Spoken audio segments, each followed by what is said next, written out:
Welcome to today's video. Today we are going to be looking at Amazon seller emails. I'm going to be running through the strategy we use to get more reviews on Amazon using our Amazon seller emails. So what I'm going to do in this video is just run through a few points of the board so you guys understand an overview of why we do what we do, and then we're going to jump into a screen share and I'm going to show you guys exactly how we do it. So hopefully that brings you guys a lot of value. If you're interested in Amazon FBA, subscribe to the channel because there's more and more videos like this coming. And yeah, if you find this video useful, please give it a like. Any questions, leave a comment below. Okay, so Amazon seller emails. A lot of sellers aren't utilizing this part of their Amazon account. And if you're a private label seller, even if you're an online arbitrage or wholesale seller, you could be greatly improving the levels of feedback. But more importantly, for us as private label sellers, your reviews. And by following some of these techniques and this strategy, our review levels, we are constantly looking at sort of 5-star verified reviews coming in. We're not doing anything to cheat the system. Nothing's against Amazon TOS. We're just trying to have more conversations with our customers. So obviously, as you scale up, this is something that you're going to want to automate. So to automate, you can use software. We use Feedback Genius, and in the example where I'm going to share my screen, that's going to be the software I use, and we'll leave a link below if you want to get a free trial of that. You might also want to use Feedback Whiz, Feedback 5. In the past, we have used Feedback 5, that was years ago, and it doesn't have a lot of the features that Feedback Genius does. So that's why we now use Feedback Genius. So basically, what we're doing is automating the seller messages between us as the seller and the customer. And we're doing this through the Amazon platform. So you have to tread a little bit carefully because at the end of the day, they're on Amazon's customers. And although they're buying your products, they're actually Amazon's customers. So you need to respect their rules when you're sending these people messages. Don't flood them with messages. And yeah, just think about your strategy before you jump in. Otherwise, you might get in trouble with Amazon. So first thing I'll talk about is the email content. So the emails that you're actually sending to these customers needs to have a purpose. So what we like to do is send one email once the product's been shipped to let them know it's on the way. And yeah, specifically in that email, what's sort of really helped us is to firstly think about the email subject. So I'm going to be giving you guys a couple of examples of some subjects that might well improve your open rate. The more people that open your emails, statistically, the more people are going to sort of engage with your emails, and that's exactly what we want. That's how we're going to get better reviews, and that's how we're going to boost our products using this method. So email subjects, that's such an important part of your emails because a lot of people will see the emails come in, and if they think it's spammy or you're just asking them for a review, the customer won't be bothered to open it or reply because yeah, you're just asking for something. You're not giving them anything of value. So leads me on to my next point, attach value. So this is going to be relevant to your product, but what we like to do is attach a useful ebook. So let's say we were selling shampoo, we might well attach an ebook that we would make up and have someone put together on, you can find people to do this on Fiverr, but the ebook might be, 5 top tips or 5 home remedies for healthier, stronger hair. And in there you might have tips for anyone, things that they can use around the house to improve the condition of their hair. So if you were to attach that with, a bottle of an email with a customer that had bought a bottle of shampoo, you can see why that's going to bring value to them. If you're struggling for ebook ideas, you could well attach, clearer instructions. Better instructions are going to help your review levels as well, because a lot of the time customers leave a bad review because they're frustrated and they can't use the product or they've used it in the wrong way. So yeah, if not an ebook, maybe think about additional instructions that you could attach. And yeah, provoke a conversation. So the whole point of these emails is we want to talk to our customers. We're not emailing them and saying, hi, leave a review, because why would you do that? You're just all about the take. And if we focus on giving, then the good stuff comes later. So yeah, work at it that way, keep that in mind. And what we're working towards is micro commitments. So, and what I mean by that is if you can get one of your customers to respond to an email of yours, that's called a micro commitment. They have taken time out of their day to email you back. And statistically, if the product's good and you've done everything else right, they're going to be more likely to leave you a review, probably a positive one, if the product's good, and less likely to leave you a bad review, because a lot of the time people leave negative reviews because they just think they're dealing with a sort of faceless company. A lot of the time they don't even realise that they're dealing with a third-party seller, so it helps start to build that relationship. In the screen share, I'm going to show you how we customise emails for returning customers as well, because that helps build brand. And yeah, I mean, if you can have a conversation with customers that are coming back to you on autopilot, you can see why that's going to be really beneficial. And yeah, a customer that's coming back to you is obviously happier with the product, so they're the people that we want to target to ask to leave a review in the long term. But like I say, it's all about provoking a conversation. So yeah, the results of following this strategy, you're going to find more reviews coming in, and yeah, we've definitely seen this. We've been implementing this slowly, split testing different things over the last few months, and our review levels have improved drastically. Cross-selling, so if you've got any similar products that are related, well, you could mention them in the ebook that you attach, or if anything, at the footer of your email, you're going to have a link to your Amazon store.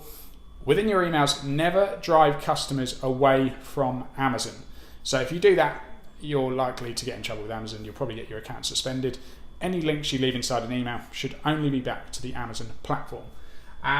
So yeah, you'll get more reviews, a chance to cross-sell, which will increase the lifetime value of your customers, will increase your average cart value, which who is Amazon going to prefer? You as a seller that sells, an average cart value of say $30 or pounds, or someone that has an average cart value of 15, 20 pounds or dollars. You can see why Amazon would prefer your products and your listings. It's going to be easier to rank. It's pretty simple. And the last point would be brand building. So if you want to build a brand, which I think we should all be focusing on, because in the end, brand wins. Brand building is an essential part of your business, and this is going to help you do that. So let's jump into the screen share, and I'll show you guys basically some subject ideas for your actual email subject. I'll show you how we actually attach something of value, how we customize emails for returning customers, and we're going to focus on the give rather than the take. So let's jump into it. Okay guys, so as promised, let's run through some of the bits and pieces we do to get these Amazon seller emails set up and automated. So as you can see on my screen, this is the bit of software we use called Feedback Genius. I will leave a link so that you guys can you can try it out if you want to have a go with this bit of software, but you can follow this method with other bits of software. That's completely up to you. The first thing I think it's important for us to talk about is the subject. So this is potentially one of the most important parts of your email. Just by implementing some of these tweaks, we've managed to take our email open rate from, I think it was under 10% to 26.95%, which is huge, because over time that percentage change over the course of the year is going to mean a lot more of our customers are engaging with us, and if we can build a relationship, we're going to build brand and be able to get reviews, hopefully. So for the subject bar, for the first email you're sending to a new customer, the message title here, label it however you want, so that you can organize your emails in-house. So you will need to do this for each product, but for the first, I would say something like hello first name. Don't know why that's gone down there. Hello first name.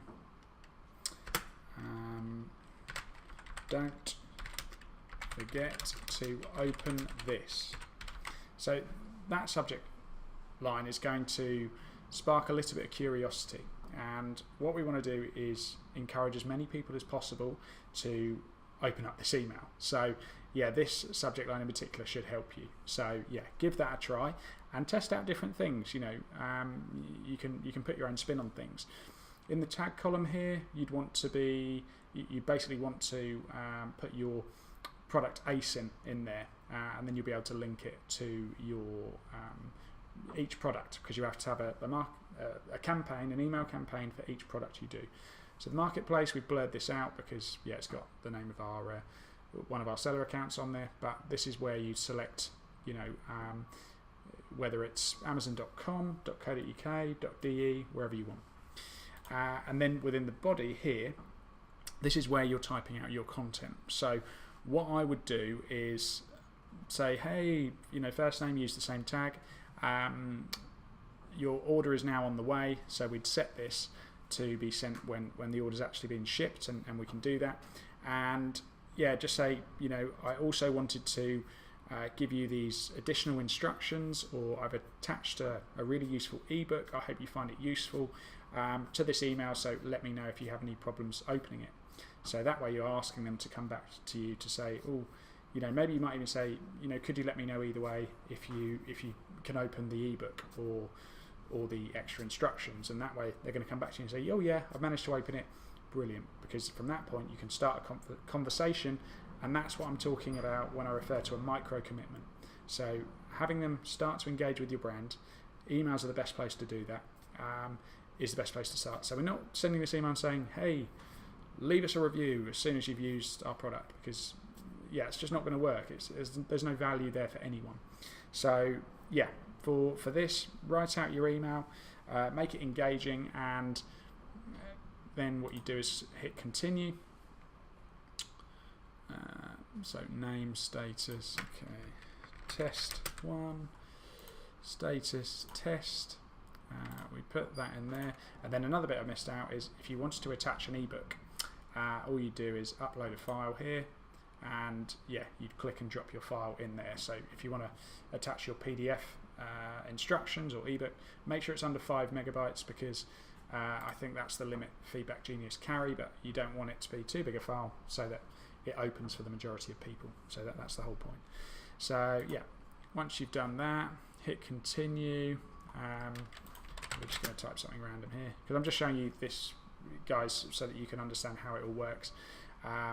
So what we do is we change this to, we keep this immediately. This will be the first email we send once the product's shipped. So again here, you're wanting to put in your ASIN. So yeah, this is exactly how we set it out.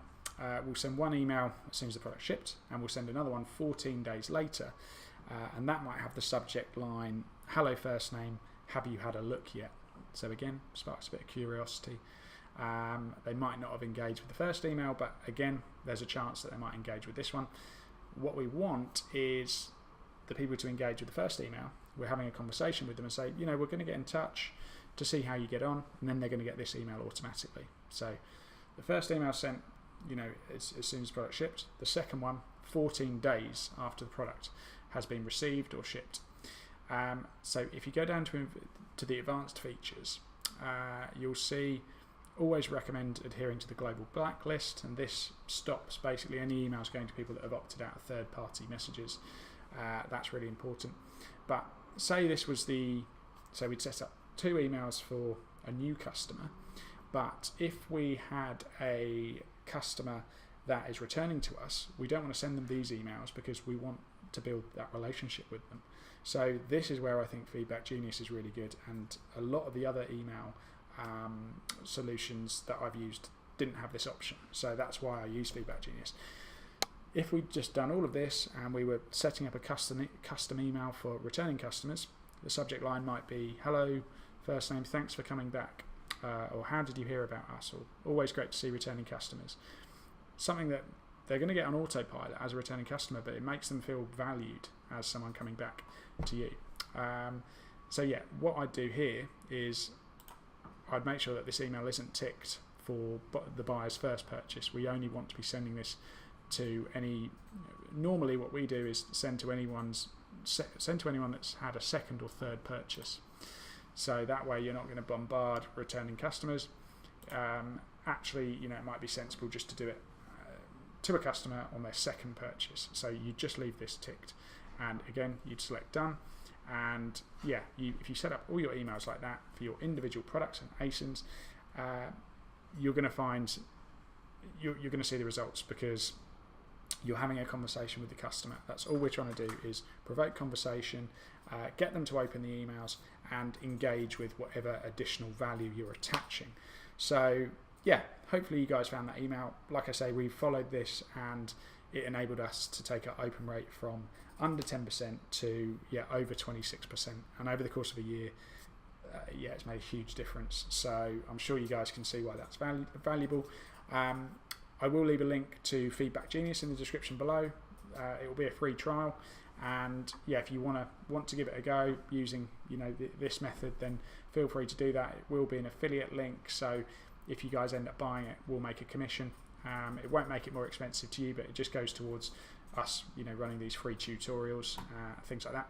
So Feedback Genius, their current pricing, you can actually get the Essentials plan, which is completely free, but you only get 100 emails, and a lot of the features are actually limited. So I'd say if you're serious about improving your reviews, improving your brand sort of awareness and how you're communicating with your customers, maybe give either the startup or the growth plan a go on the free trial basis, and that way you're going to be able to see results.